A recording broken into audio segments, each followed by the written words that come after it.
been the stand.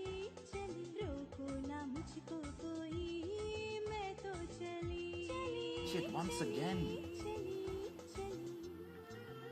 Very fortunate on this occasion. He missed, couldn't make contact with the ball. Manages to get off strike, brings Bra on strike for the first time.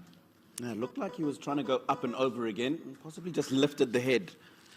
Didn't keep his eyes on the ball for as long as he possibly could have. And that's probably why he didn't get bat onto ball. Sandeep Jora at the crease.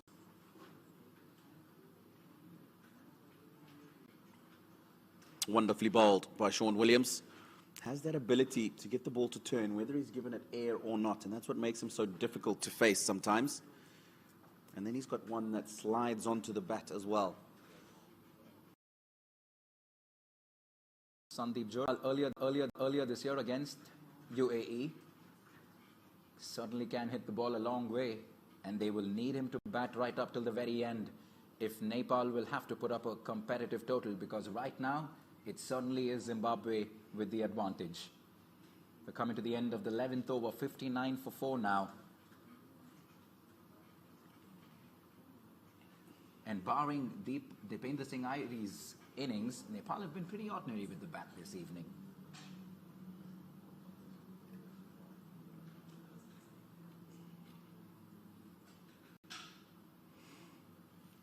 This is better. This is much better. When they're not able to get the boundaries that they're looking for, make sure that you get yourself to the other side. Those singles count. End of the 11th, 60 for 4. Very quick look once again at the scorecard for Nepal. Debutant Ishan Pandey could only manage the 4 runs. Flashed hard at a ball outside off stump. Unfortunately went down the throat of third man. The captain Paras Kadka flashed at 1 too many. Was lucky enough to get 18 runs.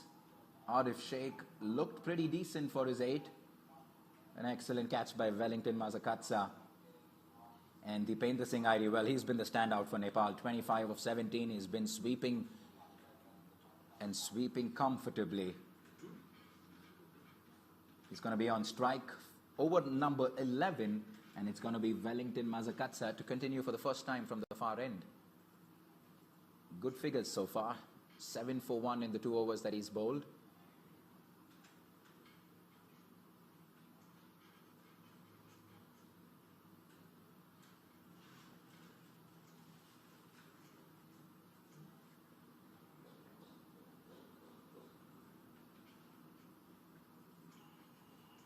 Down the track.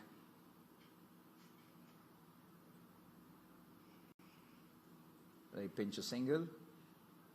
This is very good bowling from the Zimbabwean spinner Sean Williams, the captain, from the pavilion end, and now Mazakatsa from the far end. They've been very disciplined there and thereabouts at the off-stump mark, so you want to make the batsman play. Any mistake from the batsman?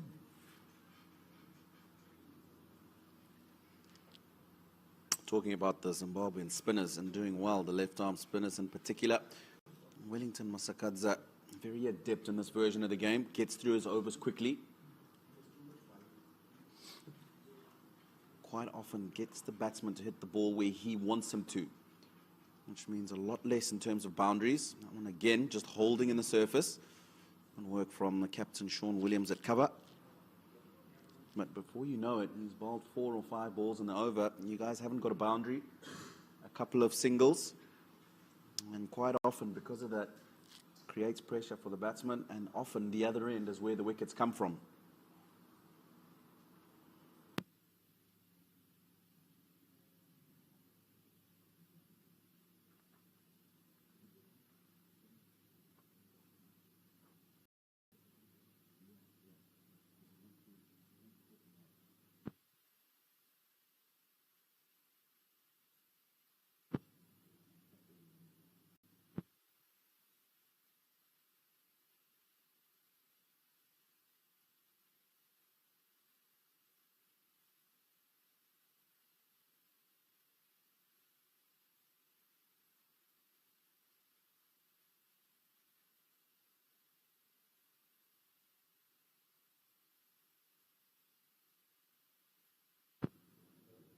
We're into the 12th over, just one delivery left in the 12th over, 63 for 4 Nepal.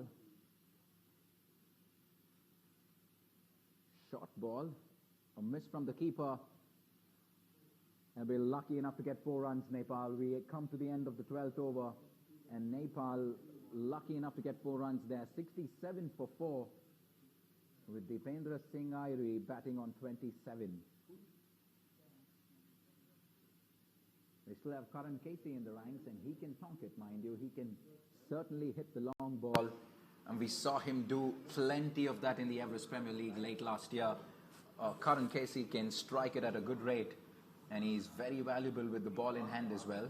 So he's certainly one of the all-rounders to watch out for, and in the second half of the innings, Karan Casey will certainly be itching to get out to the centre. But they still have to contend with Sean Williams and Mazakatsa, who've been bowling some fantastic overs of spin.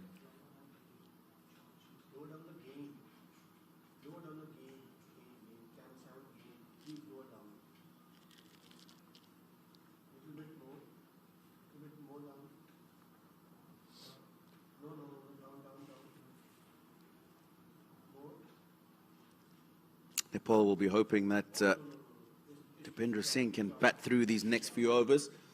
Gone down for the sweep shot again. Quicker delivery from Sean Williams, and really was just a case of helping that ball on its way. Sandeep Johra. Sean Williams looking to fire this one in. Looked like he had already decided he was going to play the sweep shot. Inside the line of the ball and just helped that on its way to the boundary. That's the 5th boundary he's got himself by playing the sweet shot. Really has been a Dipendra Singh Airi show all through this evening for Nepal. Sean Williams has been happy to pretty much bowl it there and thereabouts at the off stump line, and he's hoping that the batsmen commit the mistakes.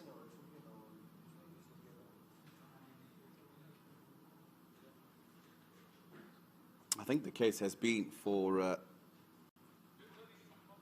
the Zimbabwean bowlers a fact of just getting the ball in the right area, because the batsmen are trying to get boundaries. You'll be disappointed with that one. Wellington Masakadza, he's normally got really good hands. And that there was an opportunity for Zimbabwe to get another wicket, just as I was talking about the fact that if they just get the ball in the right area for long enough, the Nepal batsmen are looking to get after them. And once you bowl 2 or 3 dots in the over, you know that something is bound to give from the Nepal batsmen. There's an opportunity there to get the 5th wicket. They'll be disappointed. Zimbabwe. That was exactly what happened on this occasion. A couple of dot balls, and Sandeep Johra was looking for that expansive shot. Unfortunately, Sean Williams not getting the kind of support that he would have liked.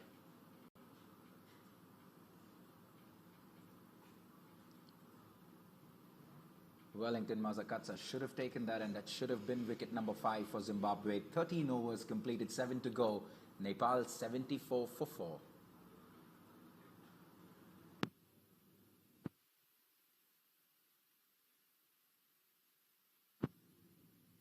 So there's obviously Karan Casey, the wicketkeeper Binod Bandari, Sompal Kami, talented all-rounder, a spinning sensation, Sandeep Lamichhane.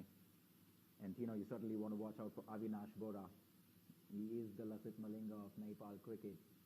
Slingy action, loves bowling those Yorkers, and someone that the Zimbabwean top order will have to watch out for.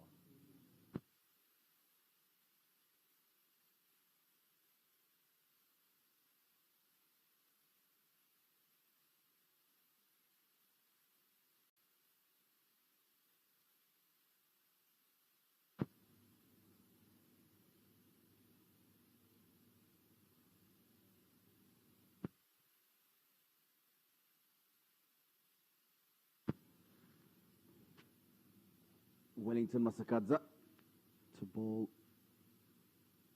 his 4th and final over. He's been pretty decent. 1 for 14 are his figures. What do you reckon is a decent total on this pitch, having seen 13 overs off it, Tino? Around the 130 mark, 140 mark, you'd say? Yeah, we've talked about most straight boundaries with a short. So you would like to believe that you'll be able to defend a lot more than that. I don't think that Nepal have gone about this innings in the best manner they could have. Yes, it's important to try and get a good start, but in as much as you're trying to do that, you need to make sure that if you're not getting those boundaries, you're still rotating some strike. They didn't do that, and it's been a bit of a hit or miss scenario for their batsmen. 130 for me on a surface like this, I definitely think is not enough. And to be honest, they'll need to play well from here to get that 130 as well. Absolutely. I think if you look at the Zimbabwean batting lineup and some of the cricket that we saw from them in the last couple of weeks in Bangladesh, they'll want to get at least 170, 180 to be able to defend that. However, the surface does look like it will assist the spinners, and we know how good their spinners are. Lamichhane in particular, we've talked about him. I think here, if they want to give themselves a chance, 150 must be a bare minimum.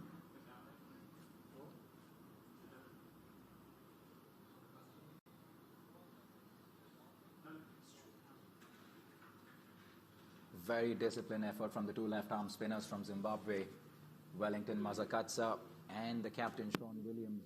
Pretty much nothing in the 7 to 8 overs that they've been bowling. 18 for 1 with just one delivery left in Mazakatsa's spell. And now it's the two batsmen, the two Nepali batsmen, are trying to force the issue because they're running out of time. Very smart from Sean Williams this time. He has the fielder placed exactly for that shot from Dipendra Singh Airi. Just the one on this occasion. 14 overs completed and Nepal are 79 for 4.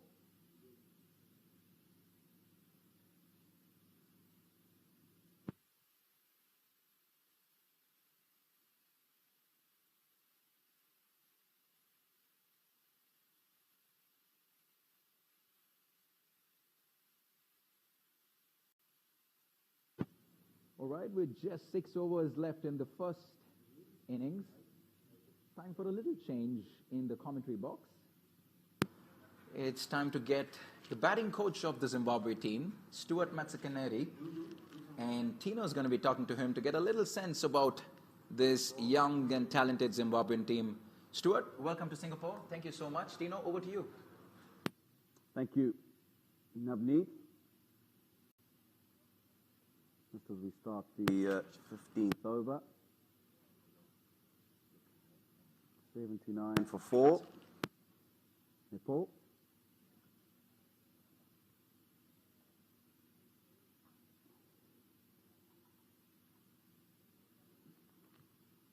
Stewie, thank you very much for joining us. First of all, how's been your stay in Singapore? Yeah, thanks for having me, Tino.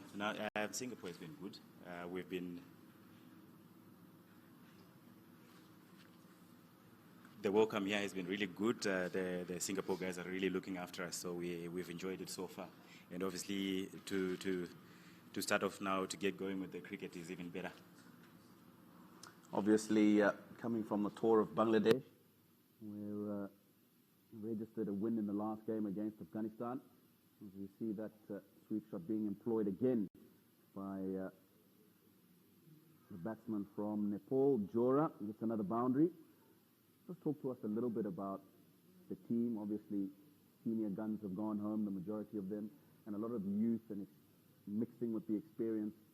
Your thoughts on some of those younger players coming into the side and their contribution to the team?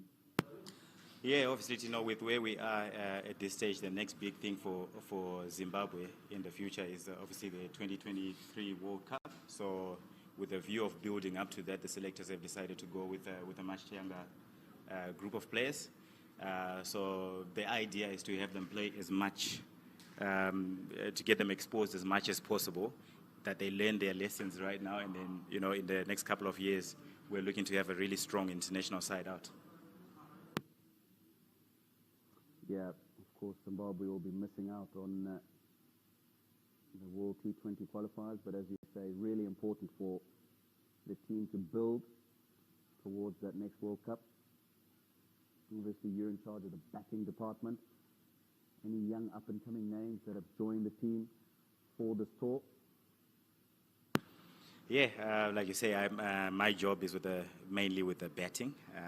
And yes, we do have some exciting talent that is on shore today. Like Brian Chari is just playing his first T20 international today. So a lot of exciting stuff to look forward to. We've got young Tony Munyonga, who's also in the side as an all-rounder. He's got quite a lot to offer with the bat. Obviously, in the last tour of Bangladesh, you would have got to see Tino Mtombodzi and Timisen Maruma making a comeback, young in as far as games are concerned. Yeah, so the future is looking really good. Obviously, Brian Ball played really well in Bangladesh. Looking for more performances from him, but yeah, we've got a lot of exciting guys coming up. Thanks, Stewie. 15 overs gone, 88 for 4.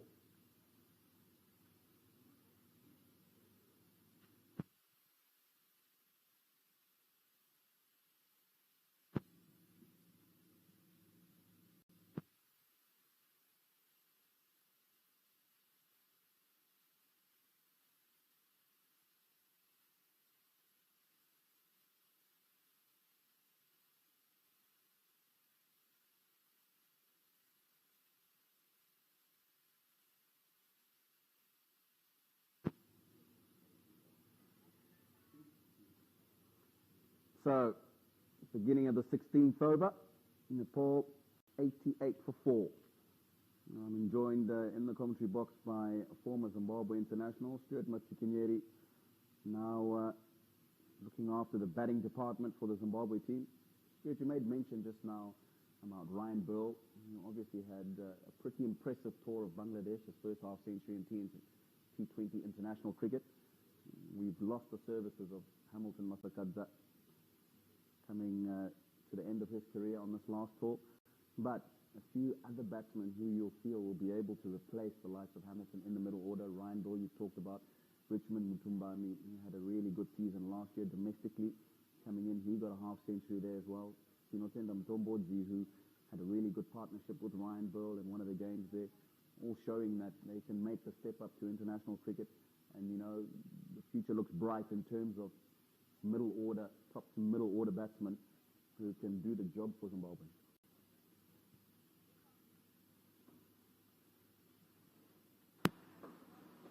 Yeah, Tino, like you said, we've got decent stocks in as far as middle order batsmen are concerned, and guys that have already been exposed at some level. But obviously, with Hamilton leaving the international game, as well as Solomon Mire, who retired during our tour of Europe, it has left quite a gap at the top. So this is where we now, as a batting department, we've got to work hard to get some openers coming up. In the air, and a good catch from Regis Chakaba eventually. So Zimbabwe get another wicket. Neville Madziva this time using the short ball, getting onto the batsman rather quickly.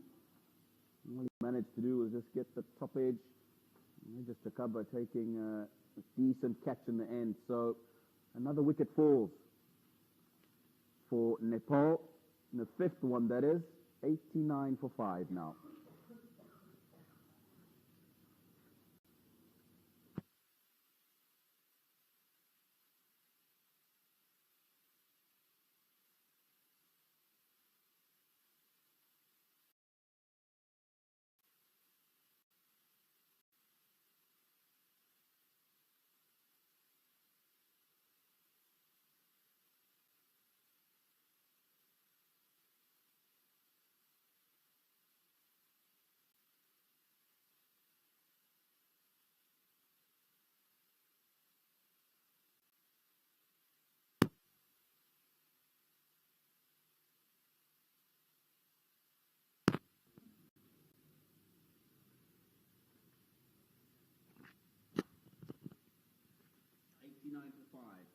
Nepal.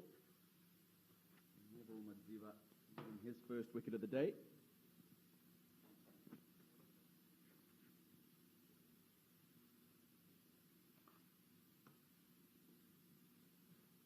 Cut away. Just be the single. Stewie, you were talking to us about replacements for the top order batsman. Yeah, I was saying with Hamilton and Solomire having left the international game, we now have to. There's some opportunities there for guys to step up. So obviously on this tour we've got Brian Chari, who has opened the batting for Zimbabwe at Test level, and a couple of one-day internationals. So he will be looking to cement that place as we go forward. But with him, we've also got Regis Chakava, some guys that are not on this tour. There's a Tinashika Munukangwe who's also played a couple of internationals. Kevin Kasuza, who's been in the franchise setup for a while.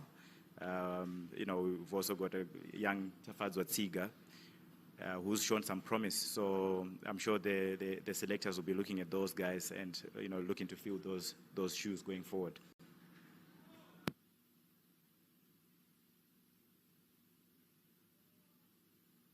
That'll be called wide from Neville Madziva. He is one who normally uses the slow ball bouncer, especially at this stage of a T20 innings towards the end. This time, just a little bit too short. Umpire calling that wide. And Stewie, there's been talk of Zimbabwe cricket wanting to get as much cricket as they can for the team. Sometimes, some dry periods of months without international cricket. How important is a series like this for the amount of game time that the players can have and blooding these young new batsmen in and getting them performing? Without a doubt, it is very important for us to be out and playing cricket as much as possible. You will find, if you look back in the last couple of years, you'll find that we always kind of pick up towards the back end of a series, as it were. So, if we get the guys playing consistent cricket, you won't have to be doing catch up during series and things like that. And also obviously without a doubt, just gaining a lot more experience for especially the younger guys. It's golden.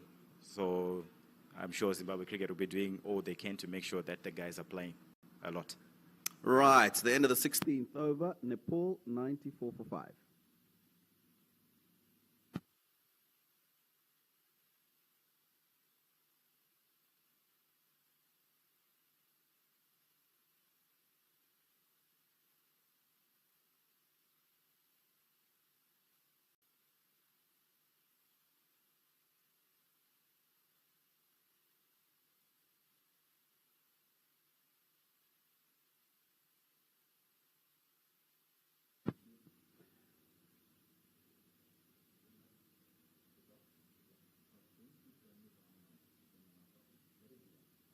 Sean Williams to continue. Oh, nicely bowled. Bit of turn and bounce. 1 for 17 from his 3.1 overs. We've had the pleasure over the last couple of overs of having Stuart Matsikanyeri, the Zimbabwe batting coach, with us in the commentary box. Stewie, one more question for you before you go. What do you feel you're happy chasing on the surface? Yeah, good question. We weren't sure. Obviously, we haven't played, but looking at the wicket, we definitely thought there would be a lot more runs than what is on the board at the moment. But it does seem to be taking a lot of turn. So we would have been happy chasing something around the 140 region. All right, Stewie, all the best, and we'll hope to have a bit more review in the commentary box as the tournament progresses. Cheers, thanks, Tino. And as Stewie goes, 6 wicket falls for Nepal. Ireed was in top form, 40 from 32 for him. Nepal now for 6.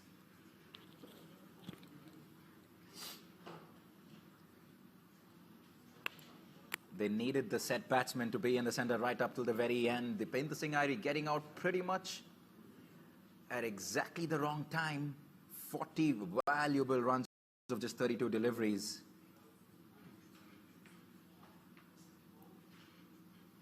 And suddenly Nepal have 2 new batsmen in the center. That's exactly what. That's exactly when they just want to make sure that the opposition don't get many runs in this last 3.5 overs. Any new batsman at the crease is gold for the fielding side. Zimbabwe, the fielding side, quickly as possible. Zimbabwe will really big heave ho. Again, turn for Sean Williams. Could be a concern for the Zimbabwean batsman in the second innings of this game. Sumpal Kami, a new man at the crease, and straight away looking to get on with things. Yeah, it's sort of been the characteristic of this Nepal batting lineup all through the day. They've swung and swung hard at pretty much everything. It's been all or nothing, and that, I think, has led to Nepal putting up a very ordinary total at the moment. 95 for 6, Sompal Kami and Binod Bandari, the 2 men in the center. This is an excellent spell of off-spin bowling from the captain, Sean Williams. 18 runs, just 1 delivery left in his spell. A very disciplined effort, you'd have to say.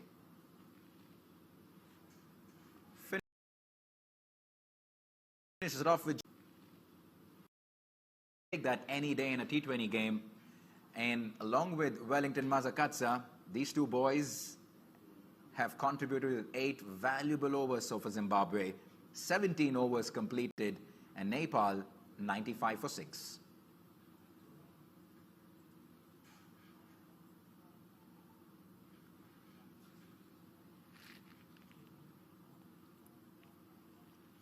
The advantage that Zimbabwe obviously have going into the second innings is that they know what they're going to be chasing. Nepal probably thought there was a lot more on offer on this pitch. They went hard at it and in the process lost plenty of wickets. Zimbabwe will have their time. They will take their time on what would probably be a run-a-ball chase at best, you know. That would mean 25 in the final 3 overs. Yeah, these final overs are going to be very difficult. I think for Nepal, they don't have final overs.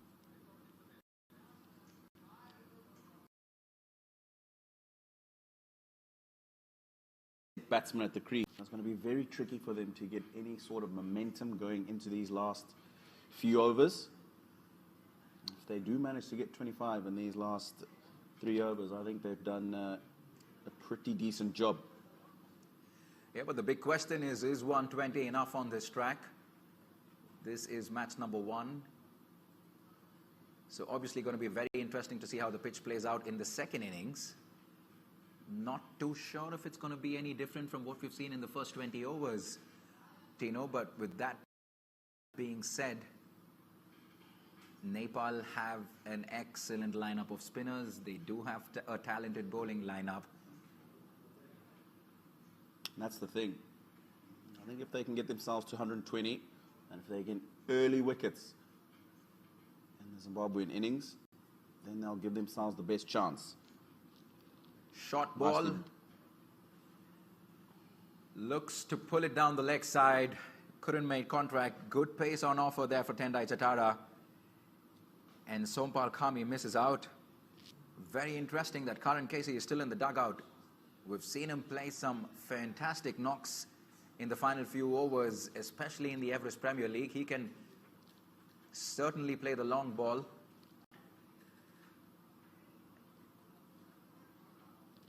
Should he have been in the center at the moment? That's the big question. But Tendai Chatara 2.5 overs for just the 5 runs. Excellent bowling here from Zimbabwe. A swing. There's a fielder at mid-wicket there. Goes over mid-wicket. And what is the first 6 of the evening? Excellent shot from Sompal Kami. Made good contact right out of the meat of the bat. And there was a fielder at the boundary line. But he clears deep mid-wicket. And the first boundary, the first big 6 of the innings. And that was a good connection. Tendai Chitara has bowling length, which is dangerous at this stage of the innings. The batsman looking to get after the bowling. Just allowed him to get under the ball there. Got to get that Yorker length fuller, better. Even though it was a full toss. Quick is Wellington Masakadza. But so are the Nepal batsmen and come back for 2. Excellent piece of running there. Sompal Kami and Binod Bandari. Sompal Kami quick to turn around and come back for the second. A shot. A low full toss that was. Did well to convert it to 2 runs. This is the kind of over that Nepal needed to get that little bit of that impetus, that momentum that they're looking for at this stage of the innings. 106 for 6. Just 1 ball remaining in the 18th over. Another short ball.